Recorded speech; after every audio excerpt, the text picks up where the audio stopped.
বাংলার মেঘলা আকাশের নিচে অগণিত ঢেউয়ের বুক চিরে বয়ে চলেছে পদ্মা।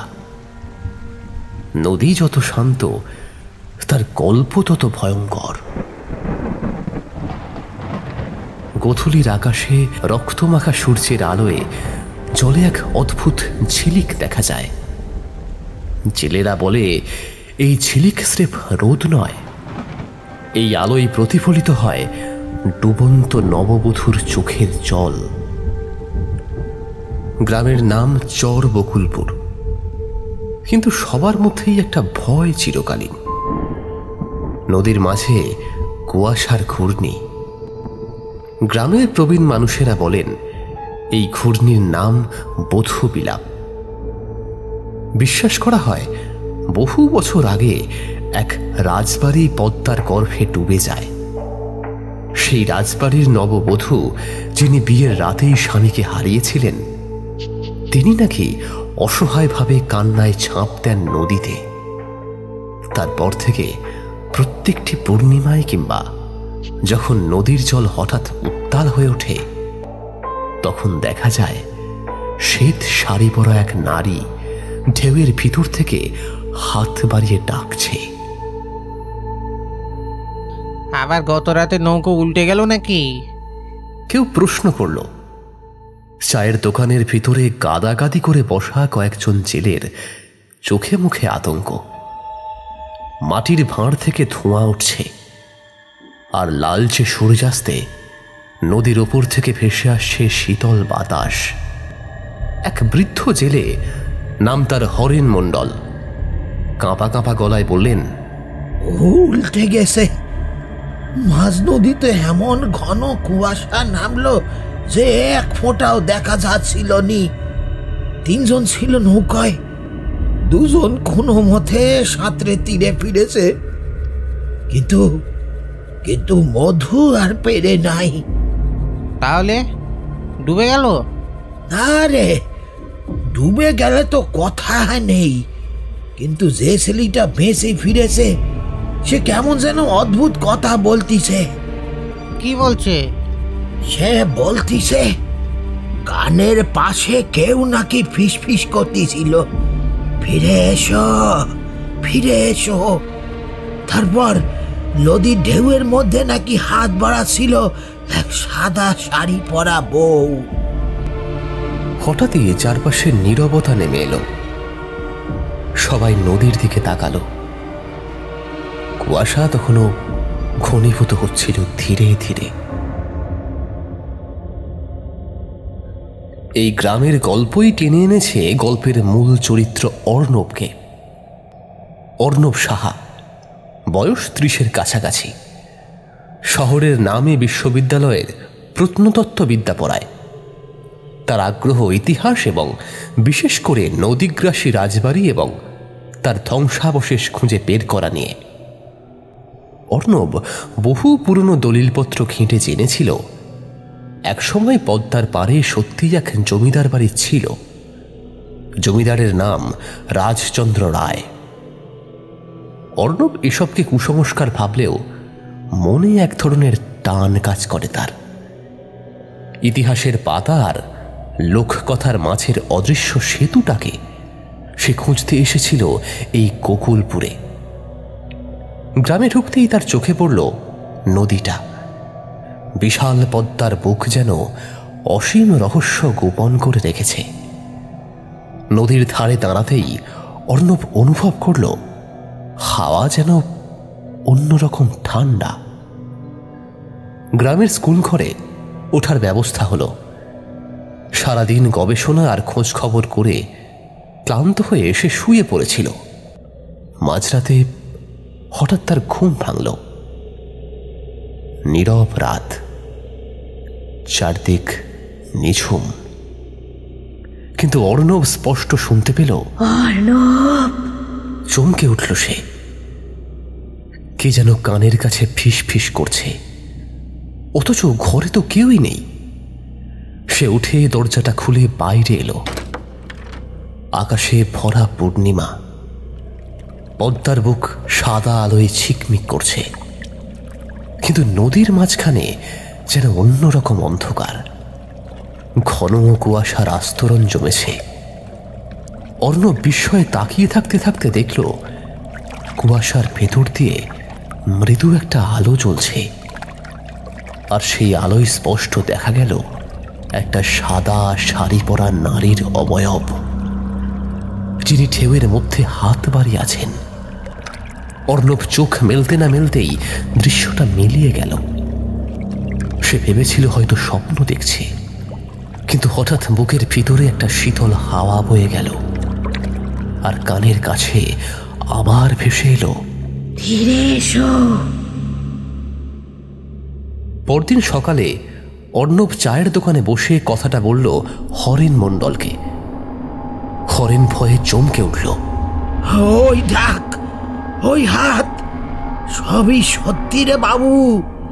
তুই একবার যদি ওই কুয়াশার ভেতরে যাস আর ফিরে আসবি নে। বধূ ওই হাতের টানেই গেছে। অর্ণবের চোখে তবে ভয় নেই, বরং কৌতূহলের ঝিলিক। কিন্তু ওইখানে তো রাজচন্দ্র রায়ের রাজবাড়ি ডুবে গিয়েছিল। যদি তার ধ্বংসাবশেষ সত্যি থেকে থাকে, তাহলে আমার গবেষণার সবচেয়ে বড় আবিষ্কার কিন্তু ওইটাই হবে। বাবু, কাগজে কলমে গবেষণা করতে এসো বুঝলুম, কিন্তু সব কিছুর উত্তর খুঁজতে যেও নি। পদ্মার বুক শুধু ইট পাথর গিলে নেয়নি, গিলে নেছে মানুষের কান্না, মানুষের পেরানো। ভয় পেলে ইতিহাসের রহস্য কখনো খুঁজে পাওয়া যায় না কাকু। সেই রাতে আবার কুয়াশা নামল। অর্ণবের মনে শুধু একটাই কথা ঘুরতে লাগলো, যদি সত্যি ওই রাজবাড়ির ধ্বংসাবশেষ খুঁজে পাই। কিন্তু সে জানত না পদ্মার বুক শুধু ইতিহাস লুকিয়ে রাখেনি, সেখানে লুকিয়ে আছে অভিশাপের শ্বেত শাড়ি বধূ, যিনি প্রতিটা অশান্ত ঢেউয়ের সঙ্গে এখনো হাত বাড়িয়ে ডাকেন। আর পদ্মার ঢেউ তখনই ধীরে ধীরে উত্তাল হয়ে ওঠে। আকাশ জুড়ে কালচে মেঘ জমে আছে, কিন্তু কোনো বজ্রপাত নেই, শুধু এক অদ্ভুত অন্ধকার। এক মাঝিকে কিছু অঙ্কের টাকার বদলে হাত করেছে অর্ণব। তারপর নৌকাটি নিয়ে এগিয়ে চলেছে পদ্মার বুক চিড়ে। অর্ণব বারবার নিজের নৌকার চারপাশে তাকাচ্ছিল, কোথাও যেন অচেনা অদৃশ্য কোনো উপস্থিতি তাকে ঘিরে রেখেছে। হঠাৎ তার মনে পড়ল বৃদ্ধ হরেন মাঝির বলা কথাটা, বাবু, ওই কুয়াশার ভেতরে যেও না, ওইখানে নববধূর কান্না এখনো বাজে। যারা ঢুকিছে তারা কোনোদিন ফিরে আসেনি। অর্ণব বিশ্বাস করত না এসব লোককথায়। সে শহুরে শিক্ষিত ছেলে, পদ্মার গহীনে যে ধ্বংসপ্রাপ্ত রাজবাড়ির অস্তিত্বর কথা সে শুনেছিল, তা গবেষণার খাতিরেই খুঁজতে এসেছে এখানে। কিন্তু আজ তার বুকের ভিতরে কেমন যেন অকারণ শীতলতা ছড়িয়ে পড়ছে। কেন জানি তার মনে হচ্ছে এইসব তার খুব কাছের। নৌকা যতই গভীরে যাচ্ছিল, কুয়াশা ততই ঘন হচ্ছিল, যেন জল নয়, সে কোনো অচেনা ভৌতিক জগতে প্রবেশ করছে। ঢেউয়ের শব্দ থেমে গিয়ে কেবল হালকা ফিসফিসানি ভেসে আসছিল। অর্ণব, সে আঁতকে উঠল, কেউ যেন তার কানের কাছে এসে ডেকে উঠল। মাঝি গোপাল ভয়ে দাঁড় টেনে চিৎকার করে উঠল, বাবু শুনছেন তো, ফিরে চলুন, এ ডাক মানুষের নয়। কিন্তু অর্ণব স্থির হয়ে গেল, তার চোখ আটকে গেল নদীর জলে। সেখান থেকে ধীরে ধীরে ভেসে উঠছে এক শ্বেত শাড়ি বধূর অবয়ব। নদীর জল তার চারিপাশে লেপ্টে আছে, তার ঠোঁটে এক অচেনা শূন্য হাসি। দুহাত বাড়িয়ে দিয়েছে অর্ণবের দিকে, যেন তাকে আহ্বান জানাচ্ছে। অর্ণবের গলা শুকিয়ে এলো, তার মস্তিষ্কে ঝড়ের মতো ঘুরতে লাগলো প্রশ্ন, কে এই নারী?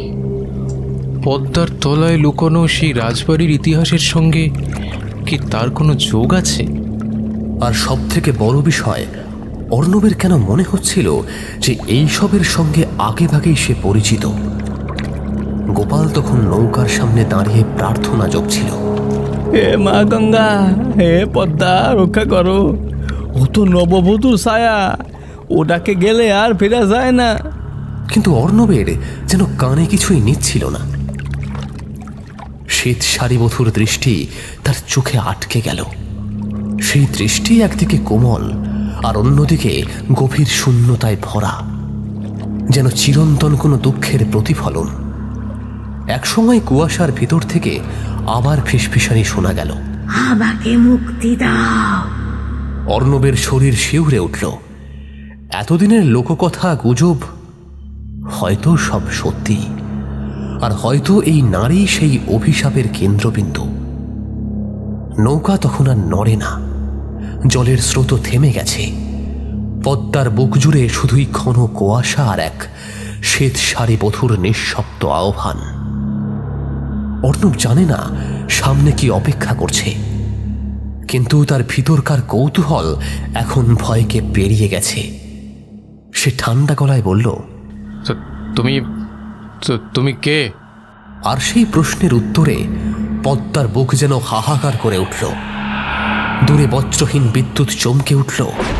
সেই শ্বেত সারিবধূর ঠোঁট থেকে বেরোলো এক ফিসফিসানি কণ্ঠ, আমি অভিশপ্ত নববধূ, আমায় চিনতে পারছো না? আমি যে তোমারই অপেক্ষায় ছিলাম এতদিন অর্ণব। তুমি যে আমায় বলে গেছিলে তুমি ফিরবে আমায় মুক্তি দিতে। অর্ণব স্তব্ধ হয়ে দাঁড়িয়ে আছে নৌকার ঠিক মাঝখানে। চারপাশের কুয়াশা এতটাই ঘন যে হাত বাড়ালেও আঙুল দেখা যায় না, কিন্তু তবুও সেই শ্বেত সারিবধূ যেন স্পষ্ট এবং পরিষ্কার। নদীর বুকে ভেসে আছে, দু হাত বাড়িয়ে তার দিকে।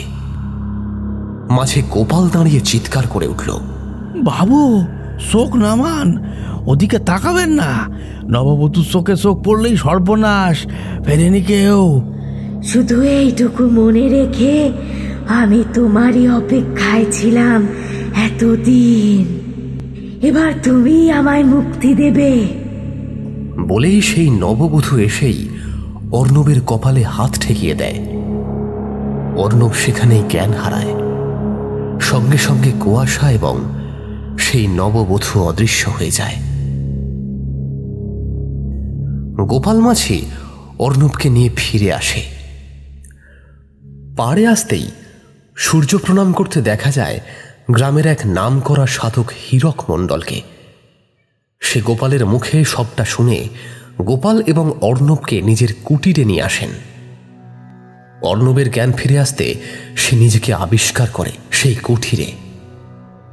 হীরক মণ্ডল অর্ণবের জ্ঞান ফিরেছে দেখে তার কাছে এসে বসেন, এক গ্লাস জল এগিয়ে দেন। অর্ণব কিছু বলতে যাবে তার আগেই হীরক মণ্ডল বলে ওঠেন, আমি সবই জানি। তুমি হয়তো কোনো রকম ভাবে আগের জন্মে তার সঙ্গে জড়িত ছিলে। এবার তুমিই পারবে তাকে মুক্তি দিতে।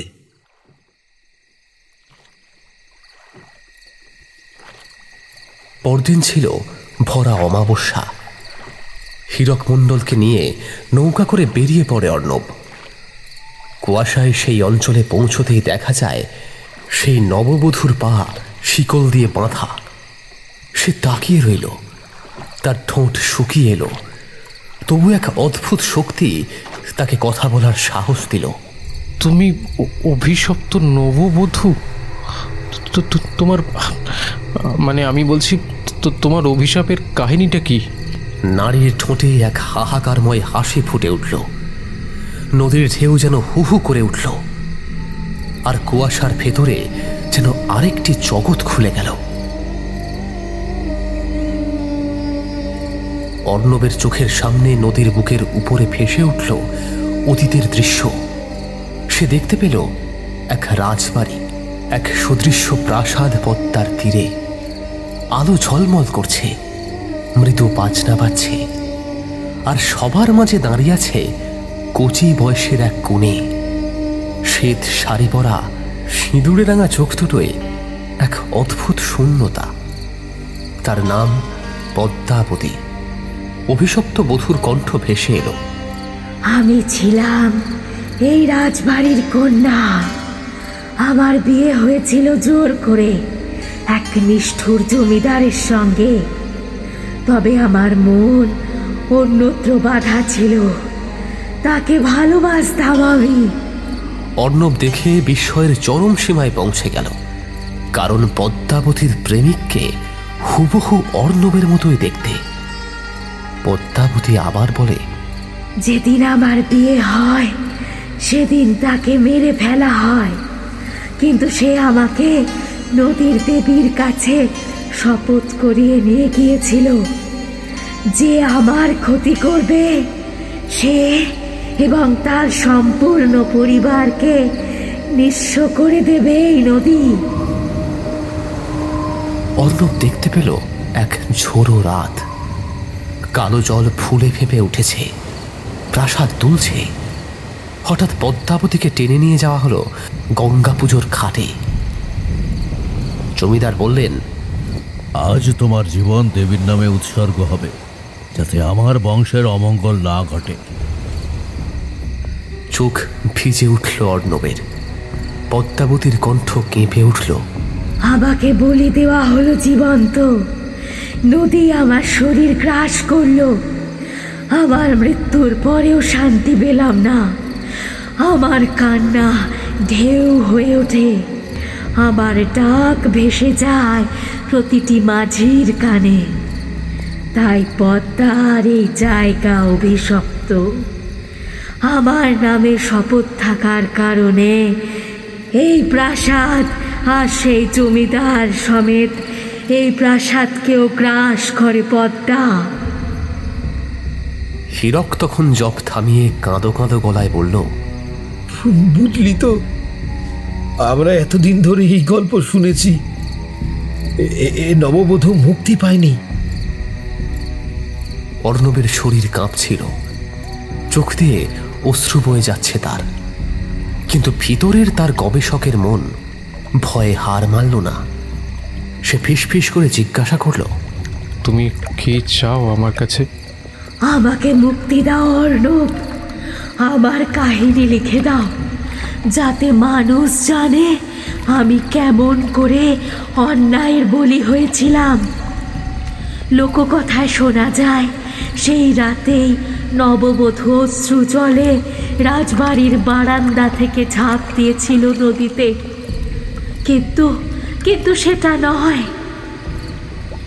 যতক্ষণ না সত্যি প্রকাশিত হচ্ছে, আমি প্রতিটি ঢেউয়ের সঙ্গে ডাকবো, প্রতিটি আত্মাকে টানবো। নৌকা তখন কাঁপতে শুরু করেছে। হীরক চেঁচিয়ে উঠল, এখনই ফিরি, না হলে আমাদেরও প্রাণ চলে যাবে। কিন্তু অর্ণব স্থির। তার সামনে ইতিহাসের এক জীবন্ত সাক্ষী দাঁড়িয়ে। মৃত্যু যদি আসে তবুও সে পিছিয়ে যাবে না। সে ধীরে ধীরে মাথা নত করল নববধূর দিকে। আমি তোমার গল্প মানুষের কাছে পৌঁছে দেব। আমি তোমাকে মুক্তি দিতে চাই। আমি চাই তোমার গল্প মানুষে জানুক। কুয়াশা তখনও অন্ধকারে ঠেকে রেখেছে সবকিছু। পদ্মাবতীর চোখে এক মুহূর্তের জন্য শান্তির ছাপ ফুটল, কিন্তু হঠাৎই নদী গর্জন করে উঠল, যেন অন্য কোনো শক্তি তাকে মুক্ত হতে দিচ্ছে না। অর্ণব টের পেল এ লড়াই শুধু এক নববধূর আত্মার মুক্তির নয়, এর পেছনে আছে এক বিশাল অভিশাপ, অন্ধকার শক্তি আর ইতিহাসের অমানবিক রক্তচিহ্ন। অর্ণবের সামনে দাঁড়িয়ে আছে শ্বেত শাড়ি নববধূ। নদীর ঢেউ গর্জে উঠছে, চারপাশে কুয়াশা ঘন হতে হতে প্রায় পাথরের মতো শক্ত হয়ে গেছে। মনে হচ্ছে এই কুয়াশার আড়ালে লুকিয়ে আছে শতাব্দী পুরনো অন্ধকার। নববধূর কণ্ঠ ভেসে এলো, আমাকে মুক্তি দাও অর্ণব। এই অভিশাপ ভাঙো, নইলে প্রতিটি প্রাণ এই নদীতে ডুবে যাবে। প্রতিটি ঢেউ রক্তে রঙিন হবে।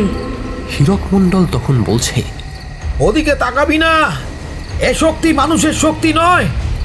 যারা যারা মুক্তি দেওয়ার চেষ্টা করছে তারা আর কেউ ফিরে আসেনি। অর্ণব ধীরে ধীরে চোখ বন্ধ করল। তার মনে পড়ল প্রত্নতত্ত্বের গুরুদেবের কথা। ইতিহাস কেবল পাথরের দেওয়ালে নয়, মানুষের রক্তে লেখা। সেই ইতিহাস অন্যায় লুকিয়ে রাখে, আর তাকে প্রকাশ করলেই মুক্তি আসে। সে বুঝল নববধূকে মুক্ত করার পথ যুদ্ধ নয়, পথ হল সত্যকে প্রকাশ করা। অর্ণব গোপালকে নিয়ে নৌকা নামালো রাজবাড়ির ডুবে যাওয়া অংশে। অর্ধেক ডোবা স্তম্ভগুলো আজও নদীর বুকে মাথা তুলে আছে। কুয়াশার ফাঁকে সে দেখতে পেল ভাঙা সিঁড়ি, অভিশপ্ত নাটমন্দির আর এক পুরনো পাথরের ফলক, শ্রী পদ্মাবতী দেবী, যাকে পদ্মার জলে উৎসর্গ করা হলো রাজবংশের কল্যাণে। অর্ণবের বুকটা শিউরে উঠল। সেই শিলালিপি প্রমাণ পদ্মাবতীকে জীবন্ত বলি দেওয়া হয়েছিল। তার কানে ভেসে এলো সেই আওয়াজ, ভেঙে ফেলো এটিকে অর্ণব, এর মধ্যেই লিপিবদ্ধ হয়ে আছে আমার আত্মা। পাশে থাকা একটা ধ্বংসস্তূপের মধ্যে অর্ণব ছুঁড়ে মারে সেই লিপিবদ্ধ পাথরটিকে, আর সঙ্গে সঙ্গে সেটিতে আগুন ধরে চূর্ণ বিচূর্ণ হয়ে যায়। প্রত্যেকটা অক্ষরে যেন আগুনের মতো জ্বলছে পদ্মাবতীর যন্ত্রণা। হীরক ফিসফিস করে বলল, সাবধান, কুয়াশার ভেতর আবার সেই নববধূ আসছে। শ্বেত শাড়ি বধূ আবার ভেসে উঠল নদীর বুকে, কিন্তু এবার তার চোখে আগের মতো আর অস্থিরতা নেই, যেন সে অপেক্ষা করছে শেষ প্রতিশ্রুতির। তোমার কাহিনী আমি লিপিবদ্ধ করেছি, পৃথিবী জানবে তোমার অন্যায়ের ইতিহাস। এখন কি তুমি শান্তি পাবে? বলো, তুমি কি এখন শান্তি পাবে? পদ্মাবতীর ঠোঁটে এক বিষণ্ণ হাসি ফুটে উঠল। আমার দেহ পদ্মা গ্রাস করেছে, কিন্তু আত্মা বন্দী ছিল মানুষের ভয়ে। আজ তুমি সত্যি লিখে দিলে। হয়তো এবার আমি ঢেউয়ের সঙ্গে মিলিয়ে যেতে পারবো। আর তোমার হাতে মুক্তি লেখা ছিল আমার অর্ণব। নদীর বুক হঠাৎ শান্ত হয়ে গেল। ঝড় থেমে গেল। কুয়াশা ধীরে ধীরে পাতলা হতে লাগল। অর্ণব বিস্ময়ে দেখল পদ্মাবতীর অবয়বকে জল যেন গ্রাস করছে। সে ধীরে ধীরে ভেসে যাচ্ছে দূরের অসীম স্রোতের দিকে। তার শেষ কথা ভেসে এলো, অর্ণব, আজ থেকে কেউ আর আমার ডাকে মৃত্যুর ফাঁদে পড়বে না। লোকেরা পদ্মার এই জায়গাটিকে আজও বলে মুক্ত নববধূর ঘাট। কেউ কেউ রাতে নৌকা চালাতে গিয়ে শপথ করে বলে তারা ঢেউয়ের গায়ে সাদা চাঁদের আলোয় এক নারীর ছায়া ভাসতে দেখেছে। কিন্তু তারা কেউ ভয় পায় না, কারণ তারা জানে সেই নববধূ আর ডাকে না মৃত্যুর দিকে। সে কেবল প্রহরী হয়ে দাঁড়িয়ে আছে পদ্মার বুকে, মুক্তির হাসি নিয়ে।